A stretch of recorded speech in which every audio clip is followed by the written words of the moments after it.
কেমন আওয়াজ! দাউদ আলাইহিস সালাম যখন জবুর পড়তেন তামায়ালাতিল জিবার, পাহাড় পর্যন্ত ডান্স করতেন।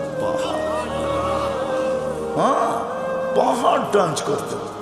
তামায়ালাতিল আশজার, গাছ পর্যন্ত ডান্স করতেন। তখরুজুল হিতান, সমুদ্রের মাছ বাহির হয়ে চলে আসত। ওয়াকাফাতিত তায়রা, পাখি পর্যন্ত মাথার উপরে থেমে যেত। ওই আওয়াজ দেওয়া হবে প্রত্যেককে। উপযোগী হইলে 10টা শারীরিক গুণ দেওয়া হবে। 10টা। কয়টা?